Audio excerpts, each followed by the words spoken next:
para a tua obra, para o teu amor. Inclina o nosso coração para o teu reino, ó Deus.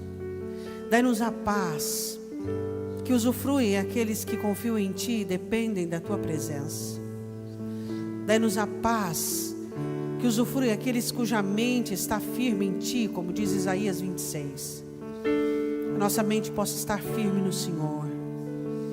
Que nenhum assombro e nem circunstância possam tirar de nós a nossa confiança e a nossa fé em Ti. Que nenhuma culpa, nenhuma opressão, nem depressão de Satanás possa ter acessibilidade à nossa alma de tal maneira que possa nos tirar do foco da Tua presença. Tua palavra diz que nós devemos olhar para Ti, o autor e consumador da nossa fé. E nesta noite nós elevamos os olhos como salmista. Elevamos os nossos olhos para os montes. O salmista elevava os olhos e olhava os montes que cercavam Jerusalém. E ele diz assim: de onde vem o meu socorro? Meu socorro vem do Senhor, que fez o céu e a terra. Ele não vai deixar vacilar o meu pé. Aquele que me guarda não tosqueneja. Ele me guarda. Eu quero que você ministre agora a sua alma. Que o Senhor é aquele que te guarda. O Senhor é a tua sombra, a tua direita. O sol não te molestará de dia e nem a lua de noite. O Senhor te guardará de todo mal.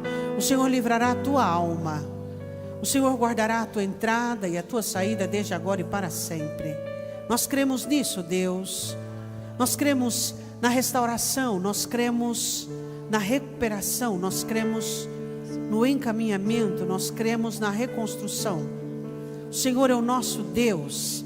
E nós te pedimos para aqueles que nesta noite estão cansados, oprimidos, sobrecarregados, aflitos, pelos seus compromissos, pelas suas agendas, ó Deus. Ó Senhor, nós te pedimos que nós possamos deitar o nosso coração, deitar a nossa alma, como fazia o salmista Davi, nos teus passos verdejantes. Que possamos usufruir do teu ombro, do teu colo, como fazia João. Ó Deus, dai-nos mais de Ti, dai-nos mais da Tua presença. Que não sejamos, Senhor, impedidos por nada, seja espiritual, emocional ou humano, mas que possamos, ó Deus, desfrutar de tudo aquilo que procede de Ti. Queremos ter uma alma que corra como uma corça, sedenta às fontes de águas vivas. Não queremos suar, ó Deus, não queremos suar. Não queremos atrair para nós o nosso inimigo. Nós queremos estar saciados, totalmente saciados em Tua presença. Assim como a corça brama pela corrente das águas, assim a nossa alma espera confiadamente no Senhor. Eu quero que você estenda a sua mão em direção à sua casa agora, o seu lar. Eu sei que dentro da sua casa você passa por inúmeras batalhas, e é ali que você é forjado, ali que você aprende a crer, a confiar e a depender de Deus. Peça ao Senhor agora: Senhor, nós queremos te pedir por este lar. Não é apenas um endereço, Deus, uma família. Ali, Senhor, habita uma família que tem precisado da Tua mão, da operação do Teu Espírito, uma família que precisa perder o medo, a timidez, que precisa perder, Senhor amado, os instintos naturais que muitas vezes sobrepujam a ação do Teu Espírito Santo. Que não haja força do nervosismo, da ira, que não haja o poder da angústia, que não haja força da violência, mas sim o amor, a graça, o favor do Senhor. Abençoe a água e abençoe o pão, Deus. Coloque a Tua mão, Senhor amado, sobre aqueles que ali habitam. Senhor, não permitam que entrem dentro desta casa pessoas que trarão o mal, que farão o mal, Senhor. Nós te pedimos em nome de Jesus, que Teu Espírito Santo ministre a Tua graça, a Tua força, o Teu favor, Senhor, inibindo qualquer progresso de Satanás. Nós te pedimos em nome do Senhor Jesus. Diga amém. Estenda as duas mãos para o alto e diga assim: graças eu te dou, porque o Senhor é misericordioso, é benigno, o Senhor é Deus de boas obras, tem me ajudado, tem me abençoado. Quero te agradecer, porque tenho visto em minha vida a Tua bondade e a Tua misericórdia. Em nome de Jesus, amém? Você que trouxe sua oferta, o seu dízimo, venha devolver ao Senhor.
Amém? Vamos ficar de pé, feche os seus olhos, vamos fazer uma oração. Pai, sabemos que todas as coisas boas que temos recebido vêm do Senhor. O Senhor é misericordioso em todo o tempo. Queremos te pedir, ó Deus, que não exista no nosso meio, no nosso coração, a avareza, que é o pecado de idolatria, aonde o nosso coração paira em cima de coisas materiais. Que não exista a involuntariedade, que não exista a maldade, mas que em nós exista a bondade. Que sejamos praticantes da bondade. Que sejamos pessoas livres de qualquer aprisionamento, seja ele financeiro, seja ele de amargura, de ressentimento, seja ele qual for. Queremos te pedir por todos aqueles, Deus, que são fiéis, aqueles que devolvem ao Senhor aquilo que pertence a Ti, Pai. Em nome de Jesus. Amém. Bom, hoje é sexta-feira, amanhã nós não temos culto dos jovens, né? Nós vamos ter um casamento aqui. Mas domingo de manhã nós temos escola bíblica e domingo à noite culto de louvor e adoração ao Senhor. Os cultos acontecem normal. Eu quero convidar você para dia 12 de outubro, o dia da família. Vai ser um dia muito gostoso de descontração, de palavra. Um fim de semana, na verdade, né? Na sexta-feira nós vamos ter a vigília. Depois no sábado nós vamos ficar lá o dia todo. Depois a escola bíblica também vai ser lá nessa chácara. Então, você faz sua inscrição, não, é gratuito, você só vai levar o quilolitro e alguma coisa, arroz, feijão, alguma coisa que a Sandra direcionar, amém? Vamos cantar ao Senhor canções. Se coloque de pé, querido.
cantemos glória e honra. Glória e honra a ti, Senhor. Aleluia, aplauda Jesus.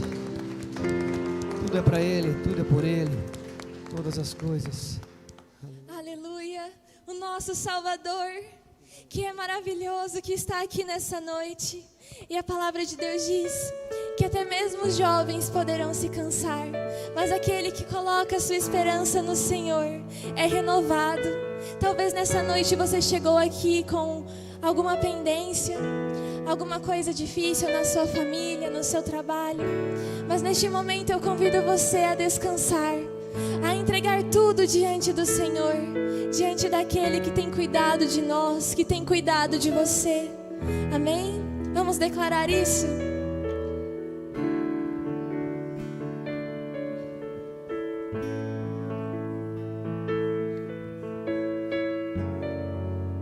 Aleluia, Senhor, venha nos cobrir nessa noite.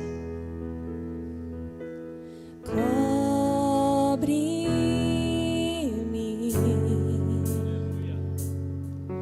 com tuas mãos, com poder,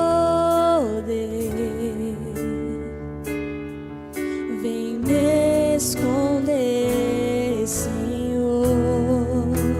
Se o trovão e o mar seguindo vem, sobre a tempestade eu voarei, sobre as águas tu também és Deus. Descansarei, pois sei que és Deus. Aleluia, declare isso neste momento, que a sua alma está nele. Minha alma está segura em ti, sabe bem que em Cristo firme está. Se o trovão e o mar seguindo vem, sobre a tempestade eu voarei, sobre as águas tu também és Rei. Descansarei, pois sei que és Deus.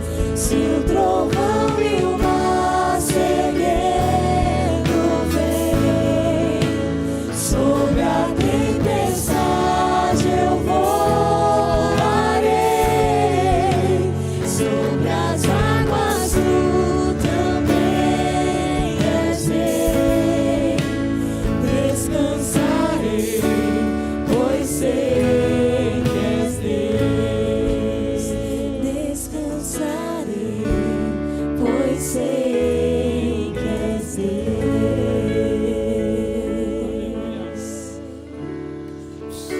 Aleluia. Aleluia. Descansamos em Ti, Senhor. Nossa alma regozija, refestela em Tua presença. O Senhor é tudo e muito mais do que aquilo que esperávamos para a nossa vida. O Senhor é o nosso Deus, nosso Salvador, Criador de todas as coisas em nós e por nós. Te damos graças e te pedimos. Sabemos de todas as implicações que existem sobre a absorção da Tua palavra e queremos que o Senhor nos livre de todas elas. Que o nosso coração possa absorver a Tua palavra como quarto terreno. Queremos ser o quarto terreno que produza de uma semente 100. Nós te pedimos, Senhor, fala conosco, abra os nossos olhos, visita-nos, Senhor. Nós te pedimos em nome de Jesus. Amém? Abra comigo a sua Bíblia em Gálatas capítulo 4.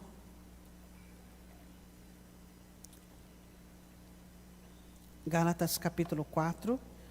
Preocupação do apóstolo Paulo com os Gálatas e a ação dos judeus sobre eles, onde os judeus estavam numa incursão para que eles cedessem à circuncisão.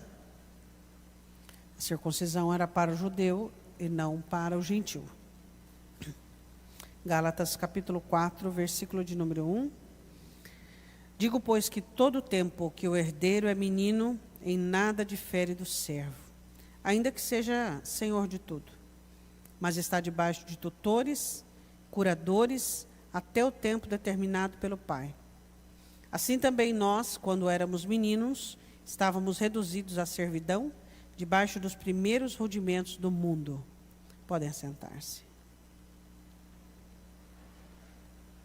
Bom, você olha assim de uma forma primária para este texto, e ele já inicia de uma forma muito, muito direta, uma forma muito bem explicada, né, para todos nós. Ele diz no versículo 1 que ele está falando de nós, que nós somos herdeiros de Deus, né, em Cristo Jesus. O que nós herdamos? Nós herdamos a libertação, a liberdade. Nós herdamos aquilo que a palavra do Senhor nos promete. Então você olha para a palavra e olha para a sua vida, é isso que nós herdamos.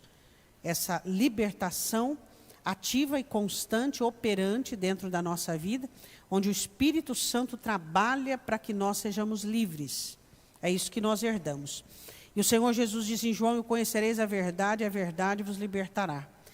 E nós precisamos de libertação todos os dias, porque a nossa alma, depois do pecado original, ela adquiriu uma característica de envelhecimento. O envelhecimento da alma, o apóstolo Paulo diz isso em Efésios, que a renovação da mente. Por que a mente precisa ser renovada? Porque nós estamos em processo de envelhecimento. Não é apenas o nosso corpo que envelhece, não é a nossa alma que envelhece, não é só o nosso corpo, as células, mas a nossa alma também envelhece. Então, a partir do momento, esse envelhecimento não significa amadurecimento, esse envelhecimento significa a perda de recursos, a perda de forças, o distanciamento da vivacidade. É isso que significa. Então, ele diz assim, que quando nós somos herdeiros de Deus, nós herdamos tudo aquilo que Cristo comprou na cruz. Mas, se nós estivermos debaixo de um ataque, debaixo de um funcionamento chamado meninice, ou então infantilismo, nada difere de um escravo. Ou seja, de herdeiro a escravo, por conta do infantilismo. E é sobre isso que nós vamos falar. Eu vou andar pouco hoje, porque meu joelho não está bom hoje. Resolveu não ficar bom. E o pessoal da câmera agradece, né? E é interessante como ele fala o seguinte, ele diz assim, olha, ainda que seja senhor de tudo, ele é como um escravo. Então, ainda que nós tenhamos todas as coisas de Deus à nossa disposição, nós nos portamos como escravos. Lê o versículo de número 2. Está debaixo de curadores, de tutores, até o tempo determinado pelo Pai. Versículo de número 3. Assim também nós, quando éramos meninos, aí ele entra com a meninice, estávamos reduzidos à servidão debaixo dos primeiros rudimentos do mundo. Então ele une herdeiro, escravo e menino. Ele une essas três características. O crente é herdeiro, mas quando ele não tem maturidade, ele não tem crescimento espiritual, ele se torna servo e escravo. Versículo de número 3, debaixo dos primeiros rudimentos do mundo. Quando Paulo fala de rudimento, é uma coisa muito importante, quando você vê a palavra rudimento, ela fala sobre base, né? Então, os rudimentos do mundo é a base que o mundo determina para que nós vivamos. Então, vamos lá. Então, vamos entender no versículo de número, agora eu quero que você leia comigo, 22. Porque está escrito que Abraão teve 2 filhos, um da escrava e outro da livre. Todavia, o que era da escrava nasceu segundo a carne, mas o que era da livre por promessa. Então, ele fala sobre Agar e fala sobre Sara, né? Ele fala sobre Ismael e fala sobre Isaac. Então, nós vamos lá em Gênesis para conferir o que o apóstolo Paulo disse. E eu quero falar sobre 3 características do infantilismo ou da meninice na alma. A primeira característica, Gênesis 16. Quero falar um pouquinho sobre autonomia. Quando nós somos livres em Cristo Jesus, nós temos autonomia. Quando eu falo de autonomia, eu gosto de lembrar daquilo que o apóstolo Paulo diz assim, no que pensais? Ele diz assim, vocês podem comandar a mente de vocês e os pensamentos de vocês. Ele diz, vocês podem pensar em tudo que é santo, vocês podem pensar em tudo que é puro, vocês podem pensar tudo que tem louvor, tudo que é bom, vocês podem pensar. O que não é autonomia? É escravidão. É você ser governado e detido por aquilo que existe dentro de você. Coisas ruins, é óbvio. A primeira característica do infantilismo e da meninice é a falta dessa autonomia. É falta da capacidade de você conseguir dizer não. Não, eu não quero. Por quê? Simplesmente porque eu não quero. Não, eu não vou. Sim, eu quero. Sim, eu vou. O sim é de Deus e o não é de Deus. O que passa disso, ou seja, dúvidas, incertezas e ganchos pendurados, pertence ao maligno. Quantos nãos você deixou de dizer para fazer alguém feliz e com isso você trouxe inúmeros sofrimentos para a sua vida? Você acha que realmente Deus quer? O cristão, às vezes, ele tem uma mentalidade um tanto confusa no reino de Deus. Ele acha, por exemplo, que Deus vai usá-lo e tirar dele as melhores coisas, desconstruir aquilo que ele deu em nome de uma obra. Deus nunca faz isso, Deus não trabalha dessa maneira. Deus nunca vai detonar você para construir alguém. Deus nunca vai destruir você para construir alguém. Deus nunca vai fazer isso. E muitas vezes os cristãos, eles se confundem na vida. E o que acontece? Eles começam a se envolver em embaraços humanos, embaraços emocionais. O que acontecia com Agar? Agar era uma escrava, e é sobre isso que nós vamos falar. Ela não tinha autonomia, ela não podia dizer não. Quando Sarai disse, você irá dormir com o meu marido e vai ter um filho dele para mim. Obviamente que o filho não ia ser de Sarai, mas ela, em sua ingenuidade, achou que sim. E o que Agar fez? Agar não tinha autonomia. Agar obedeceu. E é sobre isso que eu quero falar com você. Quando você se sente obrigado a fazer uma coisa, porque você não tem autonomia pessoal, você não tem autonomia emocional e você não tem autonomia espiritual. Aí você diz assim, mas pastora, existem momentos da minha vida que eu sou obrigado a fazer coisas. Eu concordo, existem situações das quais nós somos obrigados a fazer, por inúmeras situações, por responsabilidade, por compromisso que temos. Só que é o seguinte, você sabia que você pode cumprir seus compromissos e agir na sua responsabilidade, como Daniel na Babilônia ou como José no Egito? Você sabia que os dois foram escravos sem serem escravos? Os dois serviam a nação sem servi-la em primeiro lugar? É isso que muitas vezes o cristão não consegue entender no cristianismo. O cristianismo, ele não é uma janela e nem uma portiola aberta. Ele é uma porta enorme aberta de oportunidades e de condições. Você pode estar trabalhando e fazendo o seu trabalho, muitas vezes contrariado, muitas vezes aborrecido, mas livre por dentro. É essa liberdade que Deus quer que nós desfrutemos. Você pode relacionar-se com uma pessoa difícil, sem que ela consiga produzir uma afetação, sem que ela consiga produzir uma amargura, um ressentimento, sem transferência de sentimentos neste relacionamento.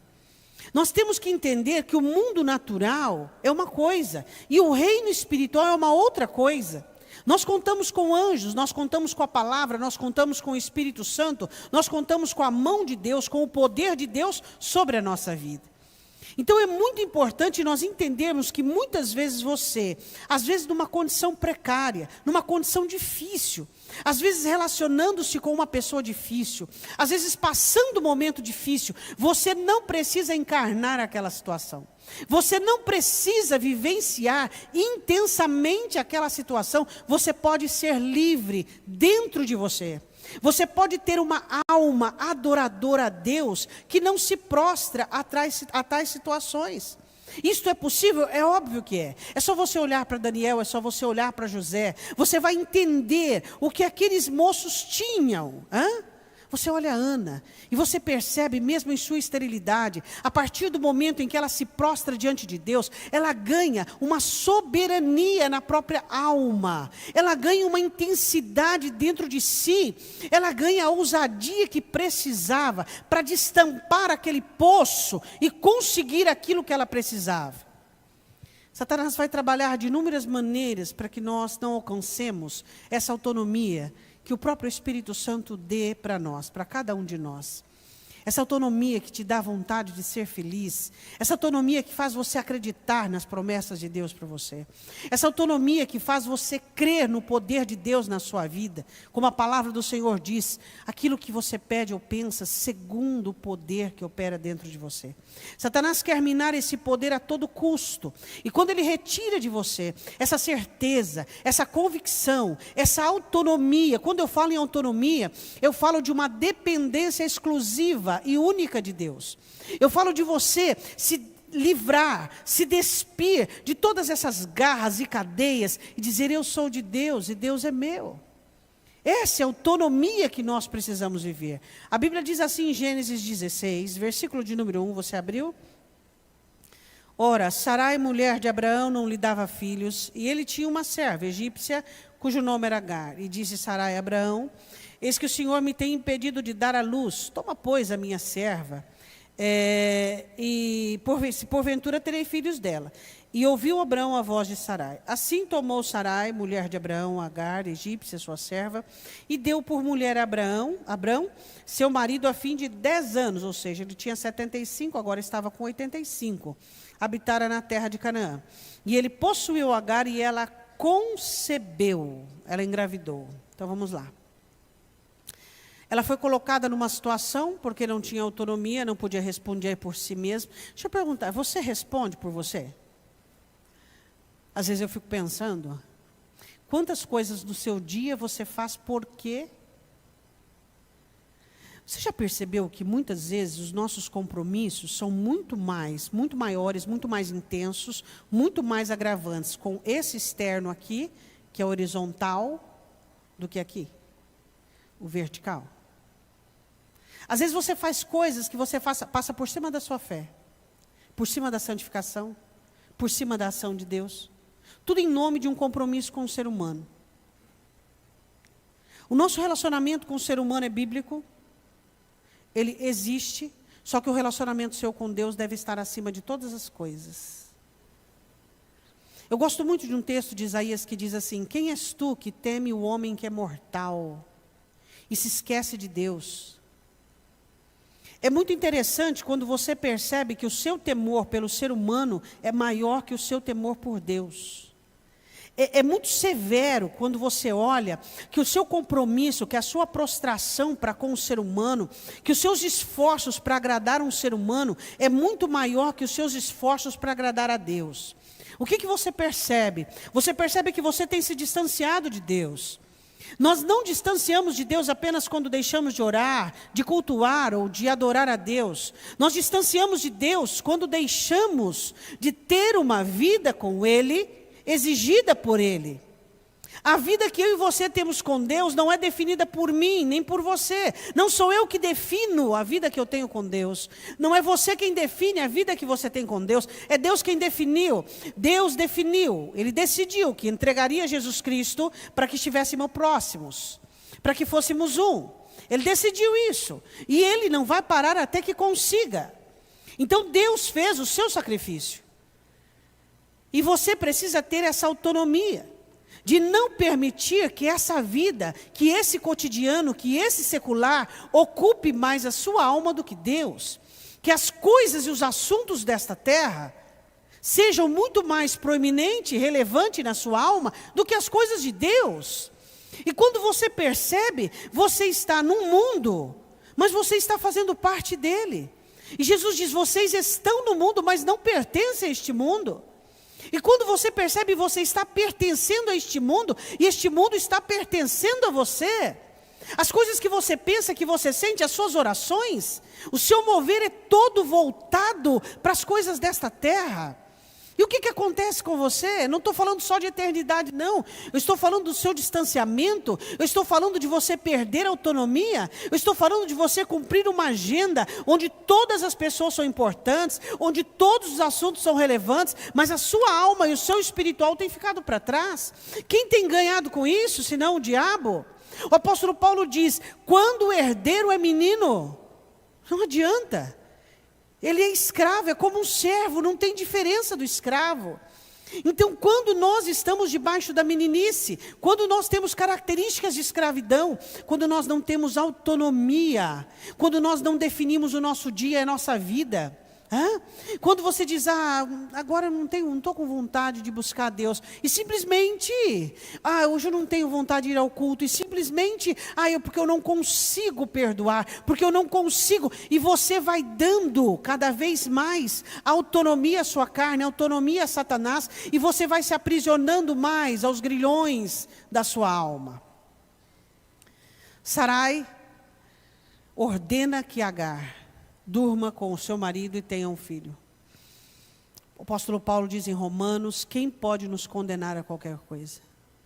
Quando muitas vezes você olha para a sua vida, e você vê a sua vida dentro de uma sistemática condenatória, e você olha muitas vezes para você e se vê condenado. De que maneira? Condenado a viver limites, impedimentos, fracassos. Condenado a viver o êxito da ira, da raiva, da amargura, da cobiça, de sentimentos dentro do seu coração que têm sido vitoriosos. Nós não podemos permitir isso. Nós não podemos permitir que percamos a autonomia que o Espírito Santo tem dado a cada um de nós, que Cristo comprou na cruz. Você não pode perder. Você é maior que a sua carne. O seu ser espiritual é maior que o seu eu carnal.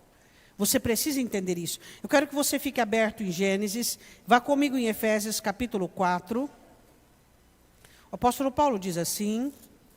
Efésios capítulo 4. Versículo de número 14.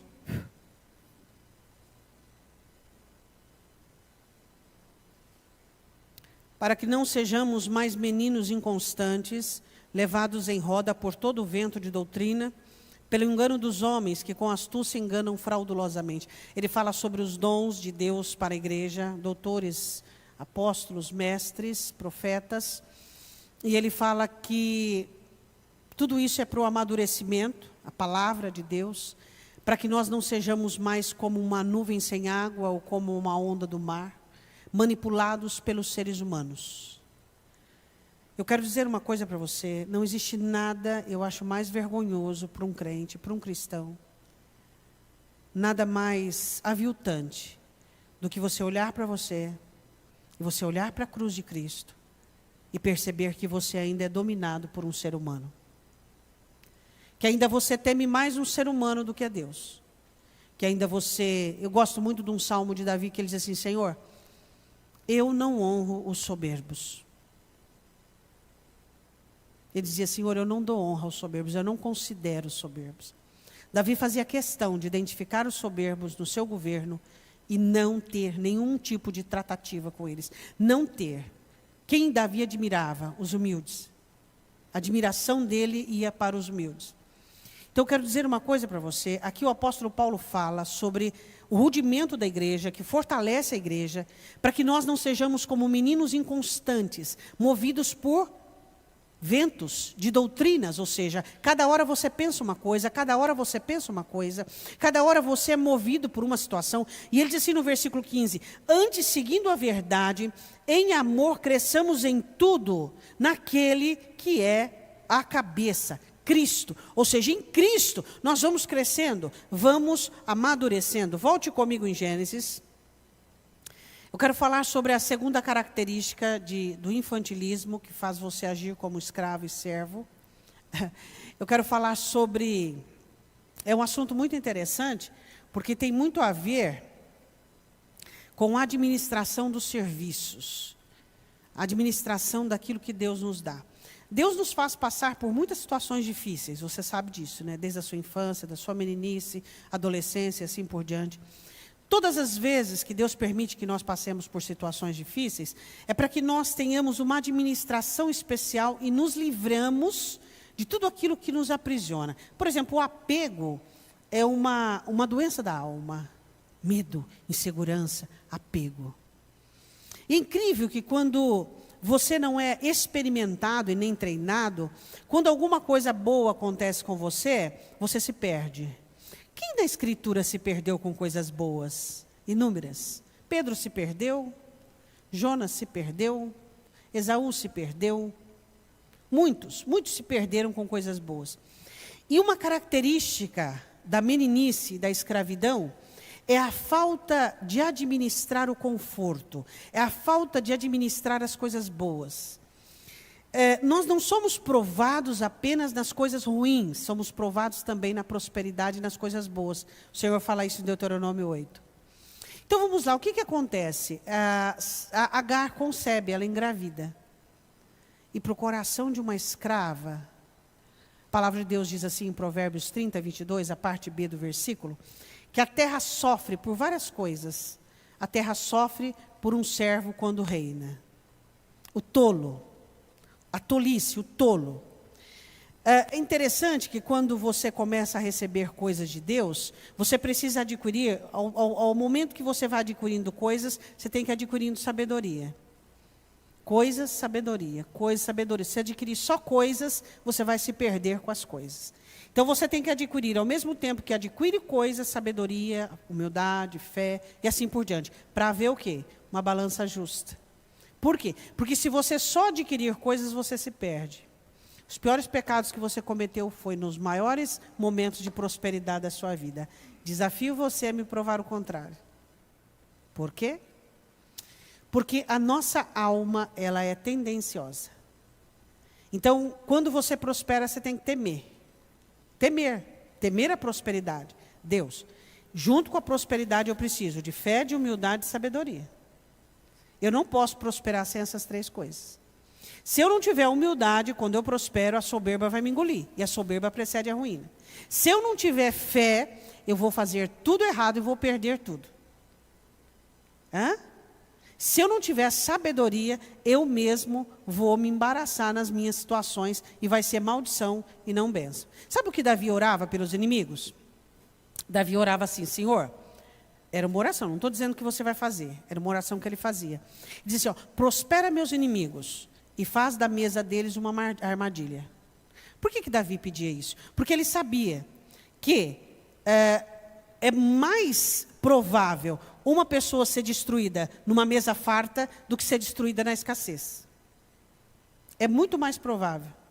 Porque na escassez, os homens buscam a Deus. E na prosperidade, eles se esquecem de Deus. Então, o que acontece com Agar? Quando ela concebe, levanta uma soberba dentro dela, uma arrogância dentro dela. Estou grávida do meu Senhor. A minha senhora é estéril. Olha como eu sou melhor do que ela. Quando ela faz isso, o que acontece? O que acontece quando a escravidão fala mais alto? Quando nós prosperamos. Tem uma oração muito interessante em Eclesiastes que diz assim, Senhor, não me dê menos para que eu não te amaldiçoe. E não me dê mais para que o Senhor não me perca. A porção exata e certa. Às vezes nós queremos coisas que irá fazer perder a nossa alma. E às vezes Deus não dá porque Ele sabe disso. Quando Deus coloca o espinho no apóstolo Paulo, era para não perder o apóstolo Paulo. Porque ele mesmo confessa por causa da soberba. Para que eu não me ensoberbecesse. Então eu quero dizer uma coisa para você, muito cuidado quando você recebe algo de Deus e não tem uma alma livre para entender que tudo pertence a Deus, que tudo é de Deus e que nós não temos nada. Nós não temos filhos, nós não temos cônjuge, nós não temos terra, nós não temos nada. Isso tudo aqui é muito passageiro, é muito efêmero, comparado com tudo aquilo que nós temos no céu para nós. Então não adianta você ficar desesperado. E outra, você já imaginou Satanás perceber onde está o seu coração? Jesus diz, onde está o seu coração, está o seu tesouro, e Satanás é ladrão. A Bíblia diz assim, em Gênesis 16, parte B do versículo 4. E vendo ela que concebera, foi sua senhora desprezada aos seus olhos.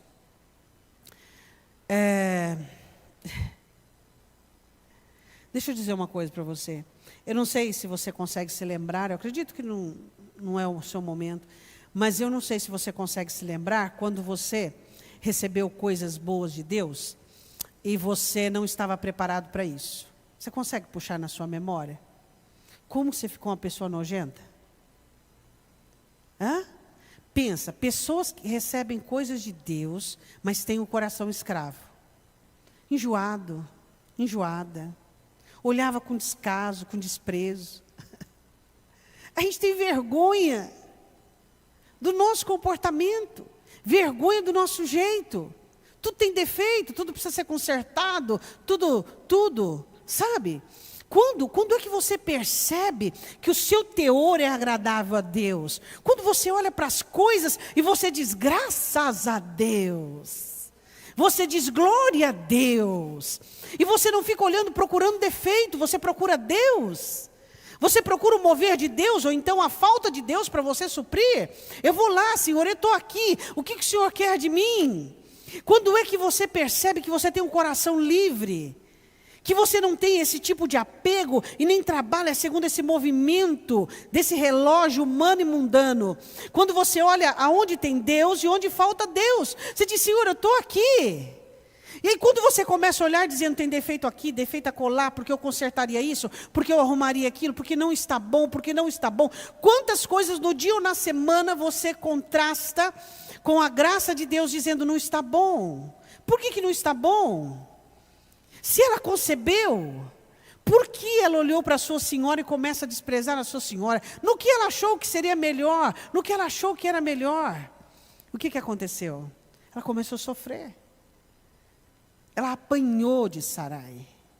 Sabe, muitas vezes na vida, a gente apanha da vida, das situações e circunstâncias, e por trás disso está o cajado de Deus, a vara de Deus.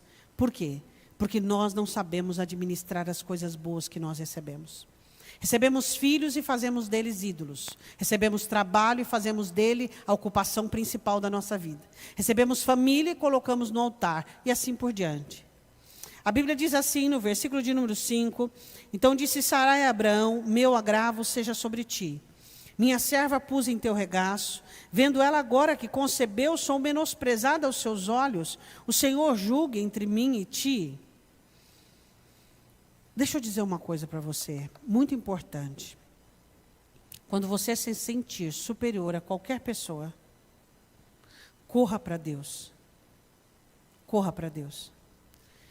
Se essa pessoa realmente tiver uma menoridade que você está sendo injusto. Porque Deus olha para cada um de nós e nós somos ínfimos perto de Deus e Ele não olha com superioridade agressiva. Não faça isso. Não se sinta melhor que ninguém, que seu funcionário, que seu amigo. Não use as pessoas para sorrir delas ou para debochar delas. Não faça isso. Às vezes nós buscamos tanto a Deus, irmãos, nós oramos tanto, e buscamos, e cantamos, e nós afastamos Deus de nós com essas ações. Quando você olha para alguém, e você julga-se menor do que ela, melhor do que ela, e ela menor que você. Não faça isso. Não faça dessa maneira. Por quê? Porque todos nós somos de igual valor ao nosso Deus. E a Bíblia diz assim, então disse Abraão, eis que tua serva está na tua mão, faze-lhe o que é bom aos teus olhos, e afligiu Sarai, e ela fugiu da sua face. E o anjo do Senhor a achou junto a uma fonte de água no deserto, junto à fonte do caminho de Sur, e disse a Agar, serva de Sarai, de onde vens e para onde vais? E ela disse, venho fugida da face de Sarai, minha senhora. Deixa eu dizer uma coisa para você, ela fugiu de Sarai, e o anjo sabia de onde ela tinha vindo, só que ela não tinha para onde ir. Ela simplesmente saiu sem rumo e não tinha para onde ir. Por quê? Por causa da arrogância e da soberba. A Bíblia diz assim que a arrogância, ela precede a ruína. Ela não tinha mais lugar para ficar. ela não tinha mais lugar para morar, ela não tinha mais cama, ela não tinha mais comida, ela não tinha mais abrigo, ela não tinha mais nada. Grávida de Abraão. Muitas vezes nós temos a bênção de Deus e estamos perdidos. Nós temos aquilo que Deus nos deu e estamos perdidos. Por quê? Porque nos falta humildade. Você sabe qual foi a direção que o anjo deu para ela? Lê aí na sua Bíblia. Vá e humilha-te diante de sua senhora. A humildade é a característica que nós temos que ter por sermos livres. Humildade. Humildade não é vergonhoso. Humildade não é você ser pequeno. Humildade é você ser grande aos olhos de Deus. Entenda isso. Não é porque Deus te dá as coisas melhores desta vida, é que você vai permitir que a arrogância destrua tudo e coloque tudo a perder. Quantas pessoas já colocaram a família por causa da arrogância e da soberba? Veio o dinheiro, veio a prosperidade, veio o adultério, graças a Deus veio o perdão. Deus nos dá o perdão. Por quê? Porque nós entendemos que Deus nos abençoa também para nos provar. E a meninice é algo usado por Satanás. E eu quero dizer uma coisa para você. Os demônios que um dia nos deixaram ainda estão ao nosso derredor, bramando como leão, buscando a quem possa tragar. Satanás, pelo mesmo lugar que ele entrou, ele ainda quer continuar entrando. Por isso o apóstolo Paulo diz, aquele que está de pé, cuide-se para que não caia. Diga amém. Então o anjo disse, torna-te para tua senhora e humilha-te debaixo de tuas mãos. E então ele faz promessa a ela. E a Bíblia diz assim, versículo 13, e ela chamou o lugar do Senhor que falava com ela, tu és o Deus que me vê, porque disse, não olhei eu também aqui para aquele que me vê? Por isso chamou Ber-la-Roi, eis que está em Cades Barneia. Bom, ela chama aquele lugar de Ber-la-Roi, o Deus que me vê, ao Deus que me vê, porque ela descobriu que, mesmo sendo escrava, serva e revolta, Deus estava olhando para ela. Eu quero dizer que eu e você, nós temos os olhos de Deus fitos em cada um de nós. E a meninice é uma enfermidade que tem nos atrapalhado imensamente. A imaturidade, o infantilismo. Nós permitirmos que a soberba nos afaste de Deus e nos aproxime de Satanás. A Bíblia diz assim, que Deus se afasta do soberbo. Se você pudesse medir a sua soberba nesta noite, de 0 a 10, o quanto ela daria? Nós temos que estar lutando contra a nossa soberba diariamente, para que nós não sejamos dominados por ela. Uma das orações do salmista Davi, no Salmo 19, ele diz assim, Senhor, guarda-me da soberba, para que ela não se assenhorie de mim. Me livre de tão grande mal. Salmo 19, 12 e 13. Porque Davi sabia que a soberba é um dos males piores que possa existir dentro de nós. E a soberba em uma pessoa que recebem coisas de Deus e não tem um coração livre e ainda tem escravidão ali dentro, o que acontece? Ela se ufana, ela levanta-se acima das coisas, faz coisas indevidas, coloca os pés pelas mãos. Quero falar sobre, fique aberto em Gênesis, vá comigo em 1 Coríntios capítulo 3. 1 Coríntios capítulo 3, versículo de número 1. Primeira característica de escravidão, a falta de autonomia.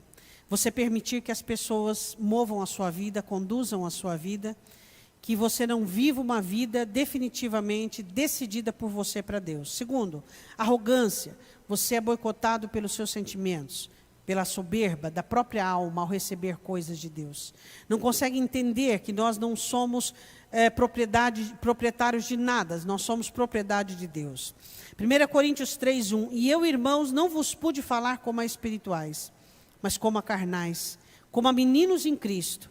Com leite vos criei, e não com carne, porque ainda não podíeis, nem tampouco podeis.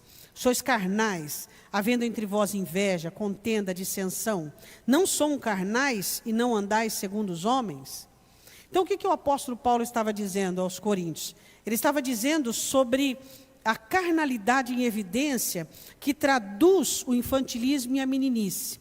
O que nós deveríamos fazer é pensar menos e replicar mais. Pensar menos Não ficar criando coisas, não ficar deduzindo coisas, mas você replicar a palavra.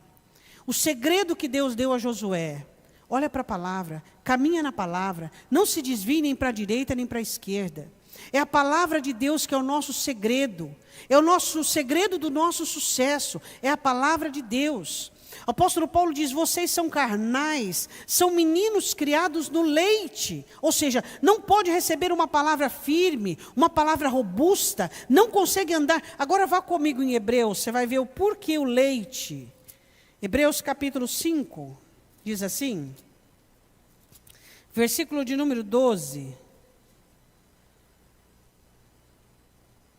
Porque devendo já ser mestres pelo tempo, ainda necessitais de que torne a ensinar quais sejam os primeiros rudimentos da palavra de Deus. Vos havei feitos tais que necessitais de leite e não sólido mantimento. Sabe o que é leite? Sabe o que é leite espiritual? Sabe? Leite. Leitinho. Na mamadeira. E sabe o que é alimento forte? Doutrina, palavra, ensinamento. A meninice faz com que você não goste do alimento sólido. O infantilismo faz com que a sua alma rejeite a palavra de compromisso, a palavra de santidade, a palavra de mudança, a palavra assertiva. O infantilismo faz o crente buscar doçura, afagos, aconchegos do Evangelho.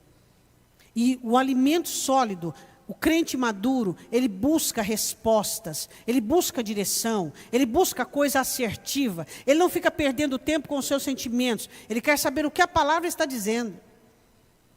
No entanto, que o menino infantil, ele vai atrás dos seus sentimentos. Fulano não gosta de mim, eu não gosto de fulano, e porque fulano disse isso, o Beltrano disse aquilo. O crente maduro, ele quer saber o que a palavra de Deus diz, ele não quer saber o que o ser humano está dizendo. Ele não quer saber o que as pessoas estão pensando dele, ele quer saber o que Deus está vendo nele. Então a diferença de leite e de alimento sólido. Quais são as pessoas que Satanás traga? Quais são as pessoas que Satanás engoda? São as pessoas que vivem de leite. Elas não conseguem viver o alimento sólido, elas precisam de massagem e afagos em seus egos. Ele diz assim, olha: mas, porque qualquer que ainda se alimenta de leite, não está experimentado na palavra da justiça, porque é menino. Mas o mantimento sólido é para os perfeitos, os quais, em razão do costume, têm os sentidos exercitados para discernir tanto bem quanto mal. Uma maior importância de discernimento, volte comigo em Gênesis, em discernir o bem e o mal, é propriamente dentro de você. Quando você enxerga o mal dentro de você, você enxerga a preguiça, você enxerga a ociosidade, você enxerga a soberba, você enxerga a inveja, você enxerga o mau humor, você enxerga o nervosismo, você enxerga coisas que não deveriam estar ali.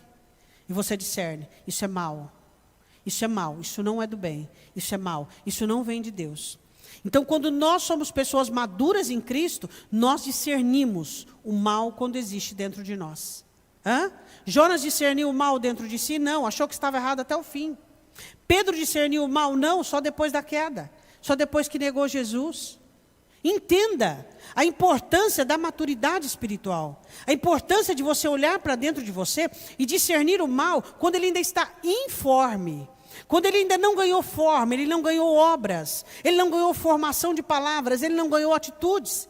Enxergar o mal, isso é uma obra do Espírito Santo de Deus amadurecendo a cada um de nós. Eu preciso enxergar os males dentro da minha alma e você também. Por quê? Porque se eu não enxergar, Satanás vai usar todos eles contra a minha vida, por meio de ciladas, por meio de grilhões, por meio de cadeias. Gênesis capítulo 21 agora, eu quero falar a terceira e última característica. Gênesis 21, versículo de número 14. Bom, ela engravida e tem um menino, e quando o menino tem 15 anos, Isaac é desmamado.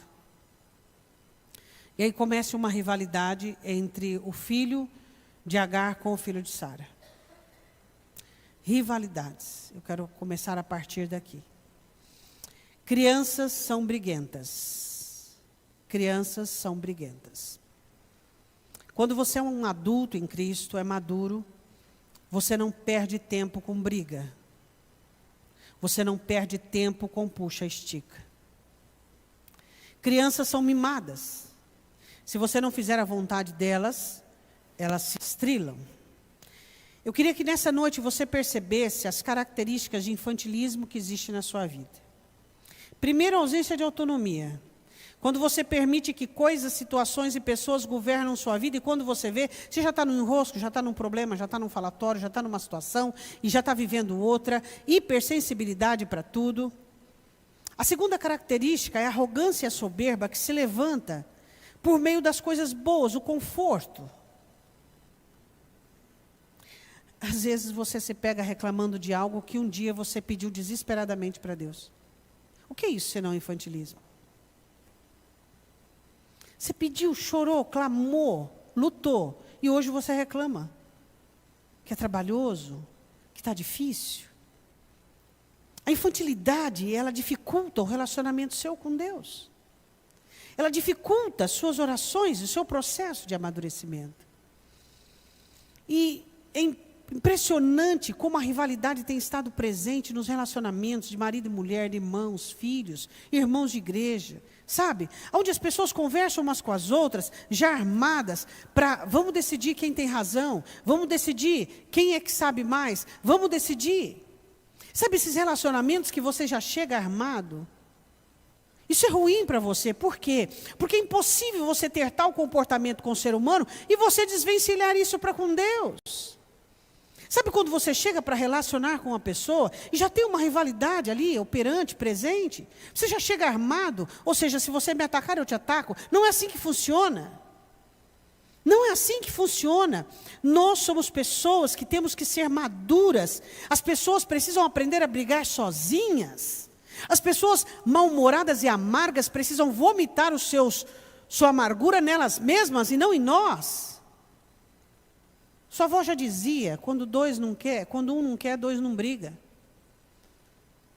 Pessoas não podem brigar quando um não quer brigar. Ninguém pode fazer você abrir a boca, a não ser a volúpia que existe dentro de você. Ninguém pode fazer você xingar, ninguém pode fazer você maldizer. Rivalidades, pessoas rivais, pessoas que cada uma quer ter a razão, cada uma quer ter a partilha, cada uma quer ter a sua porção. Era o que estava acontecendo dentro daquele lar. Eu quero dizer uma coisa para você. Você tem que ser uma pessoa adulta dentro da sua casa e principalmente lá dentro, porque lá é onde você vai passar os maiores desafios da sua vida. Você tem que ser uma pessoa madura e adulta. Você tem que ser alguém que faz com que Cristo apareça dentro da sua casa, dentro do seu lar. Nós precisamos entender que buscar a Deus não é apenas que fazemos aquilo numa oração, numa canção. Buscamos a Deus quando acertamos. Buscamos a Deus quando fazemos o que é certo. O menino começa a discutir com o outro e começa uma pendência de inveja. E Sara viu isso. E ela disse, eu não quero isso para minha família. Eu não quero isso para mim. Eu não quero que o meu filho cresça dentro de rivalidades. Eu não quero que ele tenha esses desafios. Então ela reclama com Abraão.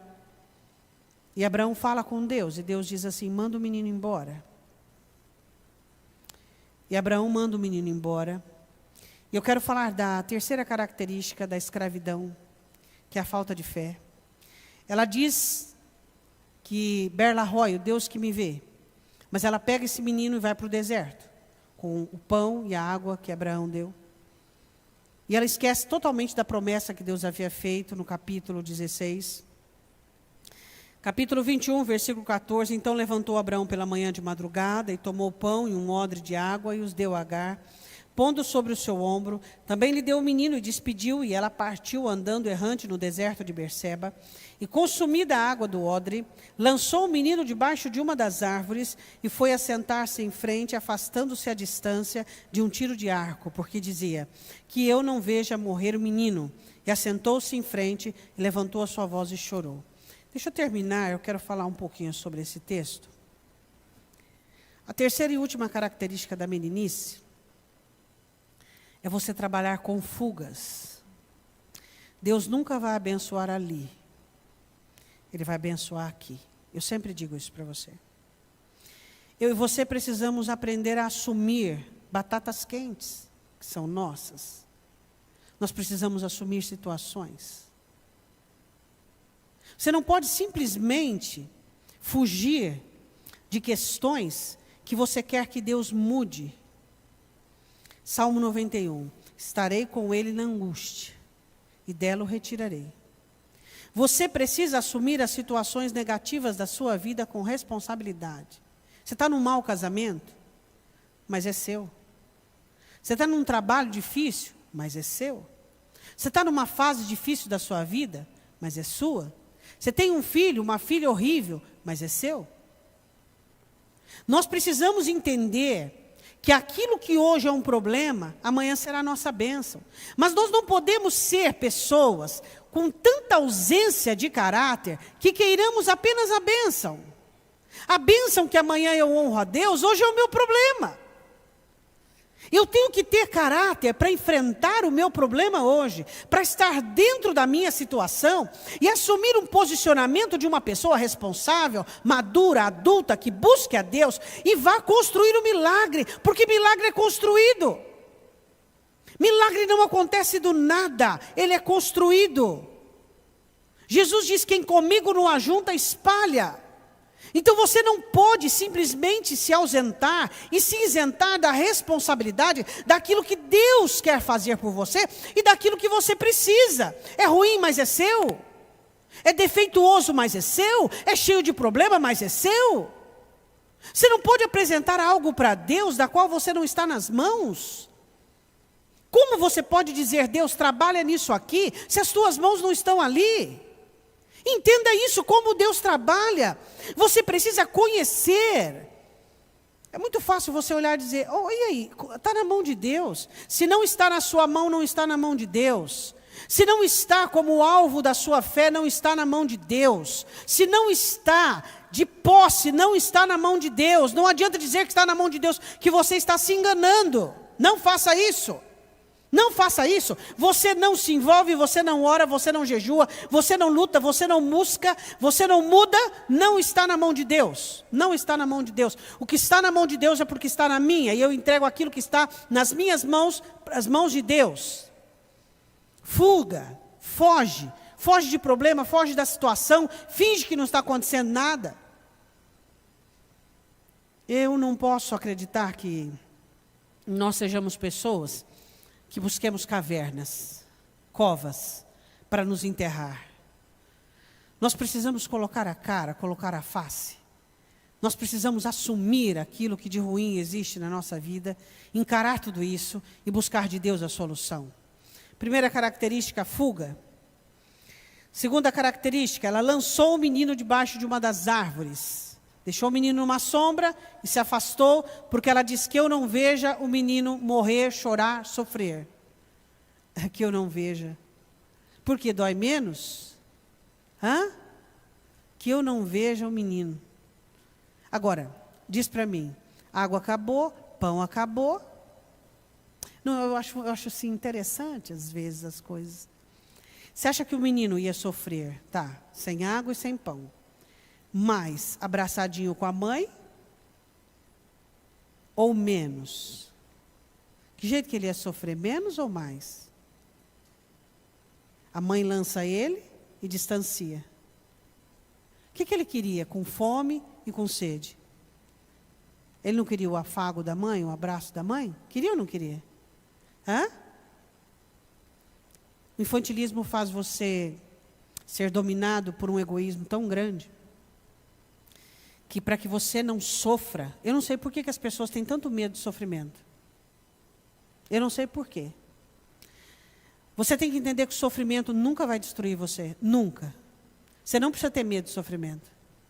Ele nunca vai destruir você. Quando você estiver passando um momento difícil, Deus vai dar todo o resgate, toda a solução, todo o aprisco, toda a segurança que você precisa. Você não precisa ter medo de sofrimento. Não precisa ter medo de sofrimento. Eu não sei o porquê os crentes têm medo de sofrimento. Não tenha medo do sofrimento. Todo sofrimento que vier para você vai ser para o seu melhor. Você tem que crer isso porque isso está escrito. Não tenha medo do sofrimento. Não tenha medo de passar por aquilo que você vai passar. Mas e se eu não der conta? Por isso Jesus diz, eu rogarei ao Pai e Ele vos enviará o Espírito Santo para estar convosco todos os dias da sua vida. Entende? As pessoas sofrem menos quando tem calor humano. As pessoas sofrem menos quando tem empatia, misericórdia. É isso que nós temos que entender. Porque quando o sofrimento ele entra dentro de um lar, as pessoas se dividem, as pessoas se separam. Quando o sofrimento entra, as pessoas têm que se aproximar, elas têm que se achegar. Não tem esse negócio de eu estava certo, eu estou certo, porque eu te avisei. Não, vamos nos aproximar, vamos nos achegar, sem cobrança, sem separação. Aquele menino ia sofrer menos se ele tivesse o abraço da mãe. Mas a mãe não queria sofrer ao ver o menino. Ou seja, quer dizer que o sofrimento do menino, pessoas escravas, não conseguem assumir responsabilidades. Deixa eu dizer uma coisa para você. Você já teve 18, já teve 20, já teve 30? Então, você já teve. E às vezes você quer exigir de uma pessoa que tem uma idade bem menos que a sua, a maturidade sua, comportamento seu, ação sua. Trabalhamos muitas vezes para o diabo e não para Deus. Queremos nos distanciar de pessoas que estão precisando de nós e que precisaria ali, ficar em fome e sede, mas debaixo do nosso abraço. Que eu não veja o menino sofrer. Pessoas maduras e adultas não agem assim, elas não têm medo de sofrimento. Escravos têm medo de sofrimento. Pessoas maduras não têm medo de sofrer. Elas assumem a autonomia da situação e a responsabilidade da situação. E a Bíblia diz assim, e assentou-se em frente e levantou a sua voz e chorou. Deixa eu dizer uma coisa para você. Chorar não é tudo. Chorar é importante, mas não é tudo. Quando você chora, você tem que chorar para ser forte. A Bíblia diz, bem-aventurados que choram, ou seja, pessoas que choram são mais felizes, são mais fortes. Se você chorar e isso te deixar mais fraco, teu choro está errado. Você está chorando para a pessoa errada e está chorando o motivo errado. Chorar não adianta, a não ser que tenha te feito mais forte. Você precisa aprender a chorar diante de Deus para te fazer mais forte. Diga amém. Quero terminar com um texto, não precisa abrir, de 1 Coríntios capítulo 13, no final o apóstolo Paulo diz assim, quando eu era menino, eu pensava como menino, sentia como menino, discorria como menino. Mas logo que cheguei a ser homem, termina o versículo, abandonei as coisas de menino. Pessoas que sentem como menino, que vivem como menino, que sente como menino. Abandone as coisas de menino. O apóstolo Paulo diz, o que me fez amadurecer foi o amor por Deus. Eu gostaria que você fechasse os seus olhos. Satanás se aproveita da imaturidade, do infantilismo, porque as pessoas são levadas ao redor. Elas não têm autonomia, como a primeira característica. Elas não decidem a vida, são movidas pelos próprios sentimentos. São movidas pelas pessoas. As pessoas decidem como elas vão viver. Segunda característica do infantilismo é a arrogância e a soberba. Quando as coisas boas acontecem, as pessoas se perdem. Elas precisam sempre de uma alfinetada de Deus para lembrar-se que dependem de Deus. Você não pode ser um cristão que precise de sofrimento para acordar, para saber o que é humildade. E a terceira característica é a fuga de Agar, rivalidades, pendências. Chega. Quem sabe você está vivendo uma guerra dentro da sua casa, dentro do seu lar. Quem sabe as vítimas são as crianças, realmente crianças, terras. E seu lar é um lar de rivalidades. Quero que nessa noite você decida levar Jesus para a sua casa. Deixar Jesus entrar dentro do seu lar, tirar a rivalidade. Não fuja das necessidades da sua vida. Não fuja do seu compromisso com Deus. Você tem um compromisso com Deus de ser sal e ser luz. Não faça isso. Não faça isso. Não abandone pessoas que estão sofrendo. Não coloque o seu egoísmo em primeiro lugar. Não faça isso. Fala, Senhor, abre os meus olhos. Eu não quero trabalhar a favor de Satanás. Se Satanás está trabalhando, ele trabalha dia e noite. Eu quero trabalhar para o Senhor. Eu quero fazer a vontade de Deus. Fale para o Senhor: Senhor, eu quero ser um instrumento do Senhor dentro da minha casa, dentro do meu lar, um instrumento de amor, de misericórdia. Eu quero ser um aconchego dentro da minha casa. Eu não quero mais, Senhor, esse servilismo, essa servidão, essa meninice. Não quero mais. Quero ser alguém responsável. Quero ser alguém, ó Deus, que o reino de Deus possa contar comigo. Senhor, nós queremos te pedir pelas pessoas que nos assistem e que irão assistir, que a mão do Senhor seja sobre elas. Que o Senhor venha trazer libertação, ó Deus, a cada um. Que eles estão aprisionados nessa enfermidade de meninice espiritual, onde o coração escravo fala mais alto, onde a alma escrava do sofrimento. Senhor, quantas pessoas estão escravas do sofrimento, estão desprezando toda a liberdade, toda a alegria do Calvário, por conta do sofrimento. Pessoas que ainda prezam a dor e colocam a dor em seus altares, Deus. Te pedindo pela Elaine, pela Maria, Senhor, pela Juscelina, pelo Ed Pereira, pela Gilda, Senhor, a mão do Senhor, pelo Giovanni. Ó Deus, que a mão do Senhor vem sobre essa enfermidade, abençoando a vida espiritual e a viagem. Que o Senhor tire toda a fobia social da alma, todo o pânico, e que dê saúde, meu Deus. Visite aqueles que precisam da tua graça, do teu favor e misericórdia, aqueles que precisam se levantar nessa noite e se posicionar. Eu quero que você se coloque de pé. Eu quero que neste momento você se posicione contra toda escravidão e todo infantilismo agora. Eu quero que você se posicione. Eu quero que você permita que o Espírito Santo te mostre das 3 características. Que o Espírito Santo te mostre. Quantas vezes você tem perdido a autonomia da sua vida, vivido em direção, em domínio de outras pessoas. Quantas vezes você se encontra em situações das quais você nem percebeu, a hora que você viu já te colocaram ali. Diga para o Senhor: eu quero ter autonomia. Quero ser uma pessoa cuidadosa no que falo. Quero ser alguém que tem os olhos mais abertos do que a boca. Quero enxergar muito mais do que falar. Diga ao Senhor: eu quero enxergar muito mais do que eu falo. Deus, eu quero falar menos. Eu quero que os meus sentimentos se movam e se mobilizem em direção da minha conduta, do meu amadurecimento. Quero saber lidar com pessoas diferentes, Deus. Quero saber lidar com a diferença das pessoas, sem me envolver, sem me perder. Eu quero eliminar da minha alma toda arrogância e toda soberba, que me faz esquecer de onde venho e quem tem feito o que por mim. Eu não quero, por meio da arrogância e por meio da soberba, permitir que o meu coração se perca nas boas coisas que o Senhor tem me dado. Meu coração é traiçoeiro, é enganoso, Deus, e eu não posso confiar nele. E por último, eu quero parar de fugir.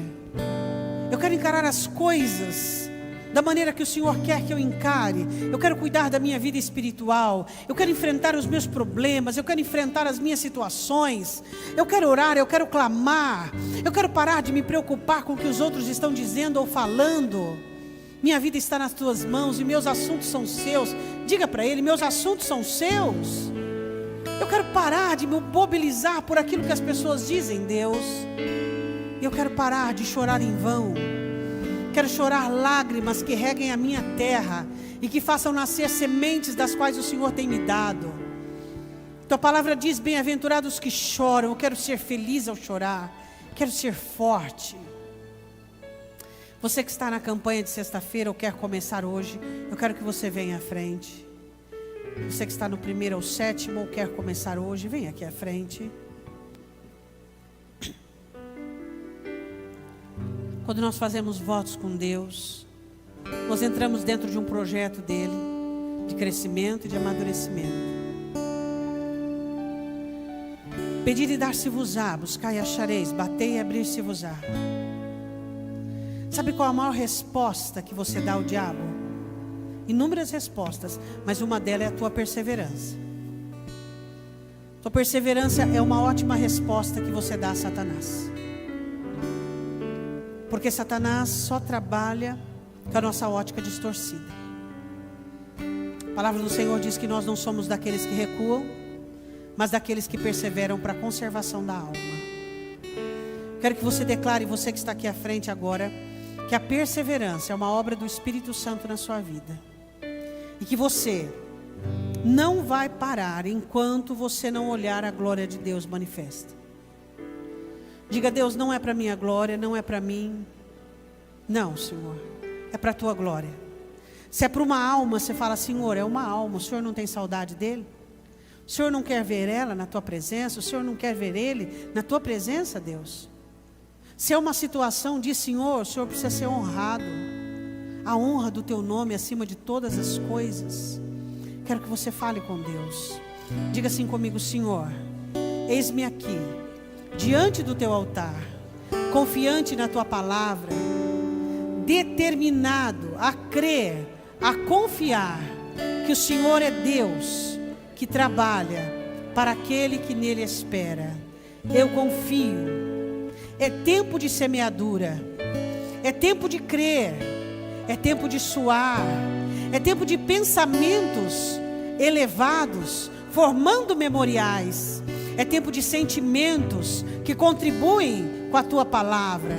Eis-me aqui, Senhor, eu me nego a todo dardo, a toda seta, em nome de Jesus, e eu declaro a vitória do Senhor, e eu declaro o governo do Senhor sobre essa situação. Eu creio em Ti, em nome de Jesus. Aviva minha alma, levanta minha fé, sustenta o meu coração em Tua presença, em nome de Jesus. Diga amém. Levante sua mão direita para o alto. Que o poder da palavra de Deus ministrado sobre o seu coração venha trazer a libertação e a liberdade que você precisa para viver uma vida de autonomia, uma vida de êxito e vitória contra toda arrogância e soberba, e não perecer no meio da prosperidade. E que o Senhor te ensina a assumir todas as dificuldades da sua vida com a honra que os servos de Deus, somente os servos de Deus conseguem ter. Que o Senhor te proteja e te livra de todo mal, em nome de Jesus. Amém? Dá um abraço no seu irmão. Deus te abençoe em nome de Jesus. Tu és minha vida, Jesus, és meu amigo, e a tua vontade, doce Espírito, meu alimento.